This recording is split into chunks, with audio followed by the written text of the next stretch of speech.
कराची में कायम relief camp में मौजूद सैलाब मुतासरीन में से एक खानदान ऐसा भी मौजूद है जिस पर आज एक और गम का पहाड़ टूट गया।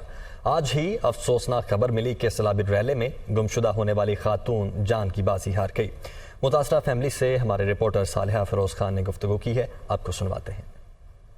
इस वक्त हमारे साथ जो फैमिली मौजूद है उनके साथ जो हादसा पेश आया है वो नाकाबिले बयां है। ये बुरी खबर मिली कि उनके जो अहले खाना है, उनकी जो अहलिया हैं, आज वो जहान फ़ानी से कूच कर गई हैं, सैलाब की ज़द में आ गए। इनको एक उम्मीद थी कि जो बाकी के भी घर वाले हैं जो सैलाब की ज़द में आए वो भी आहिस्ता आहिस्ता करके कराची शहर पहुँच जाएंगे, लेकिन ये मालूम नहीं था कि ये अफसोसनाक खबर सुनने को मिलेगी।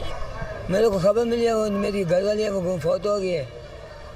उसने बोला ये गाड़ी नहीं है चल रही, उसने उधर ही उसको दफनाया। ना चेहरा नहीं देखा, चेहरा नहीं देखा, पता नहीं कहाँ पे पानी, कहाँ पे मुई है, कहाँ पे रही है, हमारे को मालूम नहीं है। जी, जैसे कि आपने जाना, हमने यहाँ पर जुम्मन साहब की फैमिली से बात की और उनका यही कहना था कि इस सैलाब की ज़द में आके उनकी जो अहलिया हैं वो अपनी जान की बाजी हार गई हैं और गुज़रते दिन के साथ इसी तरह के सानेहात और हादसात सुनने को मिल रहे हैं। तो यहाँ पर जो सैलाब मुतासरीन आए हैं उनका यही कहना है कि पहले तो उनके माल मवेशी घर बार सब सफ़ाया हस्ती से जो है वो मिट चुका है, लेकिन आज जो इनको अपनी अहलिया की जानिब से खबर मिली, एक अफसोसनाक खबर मिली जो है, उसने इनके गम को मज़ीद और दुगना कर दिया है। जी।